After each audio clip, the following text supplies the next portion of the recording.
আমরা পুলিশ সর্বোচ্চ কঠোর অবস্থানে যাব। আমাদের কথা সরাসরি একটাই কথা, রাউজান সহ চট্টগ্রামে হয় সন্ত্রাসী থাকবে, না হয় পুলিশ থাকবে। পুলিশ বা সন্ত্রাসী একসাথে থাকবে না। আমাদের জনগণের নিরাপত্তা বা নিদ্রা যারা ভঙ্গ করবে, জনগণকে যারা অশান্তিতে রাখবে, তাদেরকে আমরা থাকতে দিব না। হয় তারা থাকবে, না হয় আমরা থাকবো। এটি হচ্ছে আমাদের মূল কথা। রাউজানে যতগুলো হত্যাকাণ্ড ঘটেছে, আপনার ধরে বলতে পারি, এই যে সর্বশেষ হাকিম হত্যাকাণ্ড ঘটনাস্থল কিন্তু রাউজানে না, কিন্তু আমরা রাউজানের হিসেবে ধরে নিয়েছি।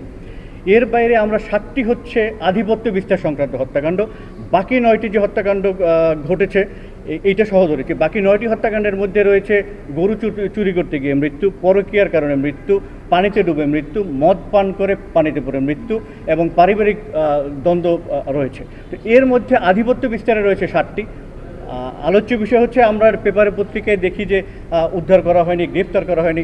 প্রত্যেকটি ঘটনায় আধিপত্য বিস্তার সহ শুরু করে প্রত্যেকটি খুনের ঘটনায় আমাদের আসামে গ্রেপ্তার রয়েছে, 164 করা রয়েছে এবং প্রত্যেকটিতে কিন্তু আমরা অনেক দূর তদন্তে এগিয়ে গিয়েছি।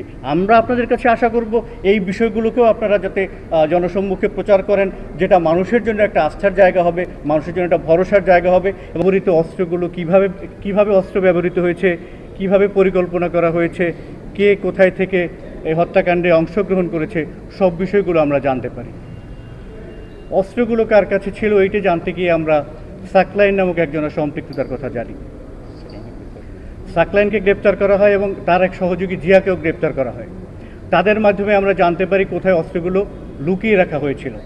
তাদেরকে আমরা কোর্ট থেকে রিমান্ডে এনে তাদের কাছ থেকে আমরা তথ্যগুলো সংগ্রহ করি এবং এরই ভিত্তিতে আমরা নোয়াপাড়ার চৌধুরীপাড়ায় একটি বাড়িতে অভিযান করে, আমরা চৌধুরীর হাট একটি বাড়িতে অভিযান করে আমরা গতকাল সর্বপ্রথম 4টি বিদেশি পিস্তল, একটি রিভলভার এবং প্রচুর সংখ্যক গোলা বারুদ প্রথমেই আমরা রিকভারি করতে সক্ষম হই।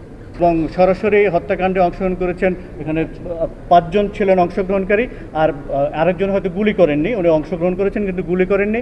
আরেকজন ব্রিজের ওপারে থেকে সার্বক্ষণিক কথা বলেছেন এবং হাকিম সাহেবের গাড়ি অনুসরণ করে মোটরসাইকেলে 2 জন এসেছিল পিছন থেকে, তারাও তথ্য দিয়েছে। আমাদের যে 4টি, আপনি এখানে যে পিস্তলটি দেখছেন, এই যে 4টি পিস্তল দেখেছেন বিদেশি পিস্তল এবং আরেকটি হচ্ছে রিভলভার, এই সবগুলোই তাদের কথোপকথনের মধ্যে তারা চলে এসেছে। এই অস্ত্রগুলো দিয়েই তারা এই হত্যাকাণ্ড সংগঠন করেছে। এবং এর বাইরে আমাদের 2টো শটগান ছিল, এই শটগানগুলো তাদের কাছে ছিল। আর একটা মজার বিষয় হচ্ছে এই গানগুলো সবসময় লোডেড থাকতো। ইভেন আমাদের যে এই একটি চায়না রাইফেল যে এইটা পর্যন্ত কিন্তু লোডেড অবস্থায় ছিল। আমরা যে উদ্ধার করেছি এটা লোডেড ছিল, এর মধ্যে অর্থাৎ 6 রাউন্ড গুলি ছিল এটার মধ্যে। আপনারা যদি টেলিভিশন বা অন্যান্য খবরে দেখে থাকবেন, টার্গেট কিলিংগুলোর মধ্যে দেখবেন আমেরিকাতে যে টার্গেট কিলিং হয়, নিউ ইয়র্ক, ম্যাসাচুসেটস, এই বিভিন্ন যে জায়গা রয়েছে এখানে টার্গেট কিলিংয়ের বিষয়গুলো আমেরিকান পুলিশ এত শক্তিশালী, তাদের যে এগুলো তথ্য প্রযুক্তি এত শক্তিশালী হওয়ার পরেও টার্গেট কিলিংগুলোর ক্ষেত্রে কিন্তু আমাদের কিছু করার থাকে না অনেক সময়। আপনারা দেখেছেন সর্বশেষ সিএমপির মধ্যে যেটা ঘটেছে, এতজন মানুষের মধ্য থেকে যখন একজনে গুলি করে, তখন আমি যদি প্রশ্ন করি তারা কি তাকে ধরতে পারতো না, তখন আমাদের উত্তরটা কী হবে?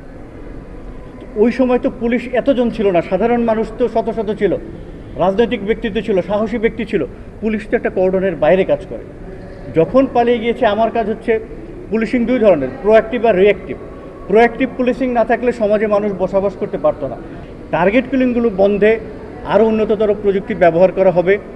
আমরা আশা করি এদেরকে দৃষ্টান্তমূলক শাস্তির আওতায় যদি আনতে পারি, সেক্ষেত্রে এই কিলিংটা আস্তে আস্তে বন্ধ হয়ে যাবে এবং আমরা আশাবাদী যারা এরকম কন্ট্রাক্ট কিলার রয়েছে তাদেরকে আমরা দৃষ্টান্তমূলক শাস্তির আওতায় আনতে চাচ্ছি।